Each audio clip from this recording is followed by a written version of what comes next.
नमस्कार। आप देख रहे हैं स्टडी विथ लक्ष्य एकेडमी और मैं हूं प्रियंबदा। बीपीएससी की सीरीज़ की आज के इस वीडियो में हम इकोनॉमी की इंपॉर्टेंट प्रश्न देखेंगे। तो आइए शुरू करते हैं और लेते हैं आज के पहले प्रश्न को। प्रश्न है, निम्न में से भारत का कौन सा औद्योगिक आर्थिक गलियारा जापान के सहयोग से डेवलप किया जा रहा है? और सही जवाब है दिल्ली मुंबई।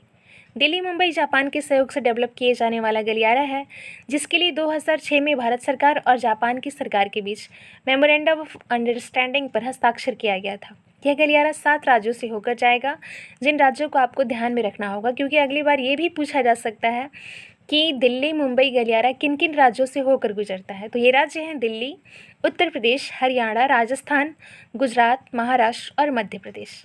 लेते हैं अगला प्रश्न। अगला प्रश्न है, छठी पंचवर्षीय योजना के दौरान निम्न में से कौन सा कार्यक्रम शुरू किया गया था? और यह कार्यक्रम था एकीकृत ग्रामीण विकास कार्यक्रम। तो छठी पंचवर्षीय योजना के समय एकीकृत ग्रामीण विकास कार्यक्रम शुरू किया गया था, ये ध्यान में रखिएगा। लेते हैं अगला प्रश्न। अगला प्रश्न है, अंत्योदय कार्यक्रम सबसे पहले किस राज्य में शुरू किया गया था? और यह राज्य है राजस्थान। तो राजस्थान में अंत्योदय कार्यक्रम सबसे पहले शुरू। अगला प्रश्न है, निम्न में से कौन सा प्रत्यक्ष वित्त का स्रोत नहीं है? और सही जवाब है ई। आइए समझते हैं कैसे। प्रत्यक्ष वित्त प्राप्ति का ऐसा साधन है जहां ऋण प्राप्तकर्ता बिना किसी तीसरी पार्टी या मध्यस्थ के बैंकों से प्रत्यक्ष रूप से वित्त प्राप्त करते हैं। प्रत्यक्ष वित्त अप्रत्यक्ष वित्त के स्रोत से अलग होता है, क्योंकि अप्रत्यक्ष क्षेत्र में वित्त प्रत्यक्ष न देकर बैंकों या किसी अन्य संस्था के माध्यम से दिया जाता है। आइए लेते हैं अगला प्रश्न। प्रश्न है, ईपीसीजी का पूर्ण रूप क्या है? तो ईपीसीजी का फुल फॉर्म है एक्सपोर्ट प्रमोशन कैपिटल गुड्स, और यहाँ आपका सही आंसर हो जाएगा एक्सपोर्ट प्रमोशन कैपिटल गुड्स। देखिए यहाँ ऑप्शन आंसर डी दिया है, लेकिन सही आंसर सी ही होगा, क्योंकि ईपीसीजी का फुल फॉर्म होता है एक्सपोर्ट प्रमोशन कैपिटल गुड्स। यह पूंजीगत माल होता है। ईपीसीजी भारत सरकार द्वारा आयातकों और निर्यातकों यानी एक्सपोर्ट और इम्पोर्टर्स को निर्यात को बढ़ावा देने के लिए दी जाने वाली योजनाओं में से एक योजना है। अगला प्रश्न है, प्रधानमंत्री श्रम योगी मानधन योजना में प्रत्येक ग्राहक को 60 वर्ष की आयु प्राप्त करने के बाद न्यूनतम अनुमानित पेंशन कितना होगा, यानी प्रति माह उन्हें कितना मिलेगा? और यहाँ सही जवाब हो जाएगा 3000। प्रधानमंत्री श्रम योगी मानधन योजना श्रम और रोजगार मंत्रालय द्वारा कब लॉन्च की गई थी? तो 2019-20 के अंतरिम बजट में। ये ध्यान में। इसमें कुछ और भी इम्पॉर्टेंट बातें हैं जो प्रश्न बनाकर पूछी जा सकती हैं कि इस योजना के पात्र 18 से 40 वर्ष के असंगठित क्षेत्र के कार्यरत श्रमिक हैं, जिनकी मासिक आय 15,000 रुपये या इससे कम है। इस योजना के तहत लाभार्थी को 60 वर्ष की आयु पूरी होने के बाद प्रति महीने न्यूनतम 3,000 रुपये की निश्चित पेंशन राशि मिलेगी।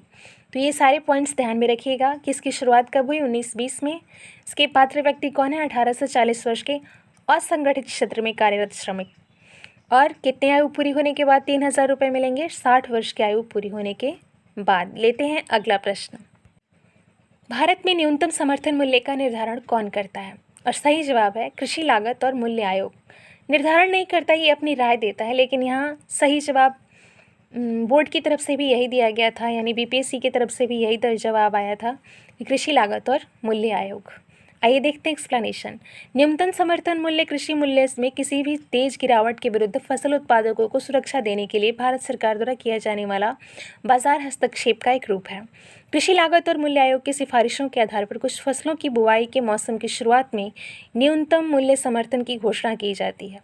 इसका मुख्य उद्देश्य किसानों को बिक्री की चिंताओं से राहत देने के लिए और सार्वजनिक वितरण प्रणाली के लिए अनाज की खरीद करना है। लेते हैं अगला प्रश्न। हिंदू वृद्धि दर किससे संबंधित है? और सही जवाब है जीडीपी। हिंदू वृद्धि दर जीडीपी से संबंधित है। शब्दावली का मतलब धर्म से नहीं है, बल्कि इसका आशय अर्थशास्त्र से है। 1947 में जब देश आज़ाद हुआ तो देश की आर्थिक स्थिति बहुत कमज़ोर थी। अगले 3 दशकों में भी विकास दर बहुत धीरे रही, लगभग एक समान ही रही, लगभग 3.5%।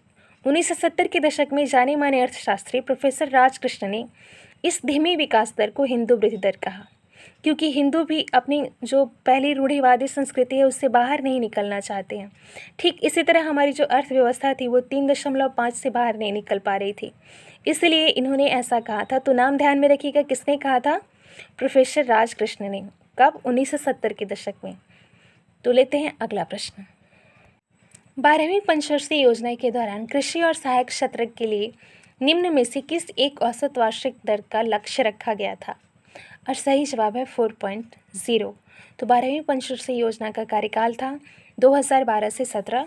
इसका उद्देश्य था तीव्रतर, सतत और समावेशी विकास से साथ लक्ष्य को प्राप्त करना।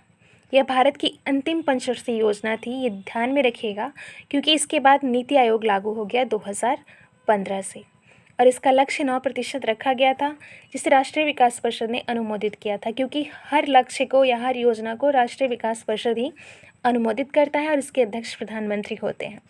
इस पंचवर्षीय योजना के दौरान कृषि और सहायक क्षेत्र के विकास के लिए औसत वार्षिक विकास लक्ष्य 4.0 रखा गया था। तो ध्यान में रखिएगा कि औसत वार्षिक विकास लक्ष्य 4.0 था, जबकि समेकित विकास दर का लक्ष्य 9% था। और कम कृषि उत्पादन के कारण कृषि और सहायक क्षेत्र के विकास की दर 1.6% ही प्राप्त हुई। लेते हैं अगला प्रश्न। भारत सरकार की नीति आयोग, जो आर्थिक नीति निर्धारण का चिंतन समूह है, में नीति का फुल फॉर्म क्या है? तो ये तो बेहद आसान प्रश्न है, और इसका फुल फॉर्म है national institute for transforming India. तो यहाँ सही जवाब हो जाएगा ऑप्शन बी। तो आज इतना ही रहने देते हैं, फिर हम आगे पढ़ेंगे। इसका एक्सप्लेनेशन देख लेते हैं। नीति आयोग का फुल फॉर्म है national institution for transforming India, जिसका भारत सरकार द्वारा 1 जनवरी, ध्यान में रखिएगा, 1 जनवरी 2015 को गठन किया गया था। नीति आयोग भारत सरकार का एक थिंक टैंक है। ये भी कहा जाता है, पूछा जाता है कि भारत सरकार का थिंक टैंक कौन है? तो नीति आयोग। और इसका उद्देश्य आर्थिक नीति निर्माण के लिए देश के राज्यों को शामिल करते हुए सहकारी संघवाद को बढ़ावा देना है। तो आज इतना ही रहने देते हैं, फिर कल के वीडियो में आगे हम इस सीरीज़ को बढ़ाएंगे। आप अपना साथ बनाए रखिएगा। अगर वीडियो अच्छी लगी हो तो शेयर, सब्सक्राइब और लाइक ज़रूर कीजिएगा। नमस्कार, धन्यवाद।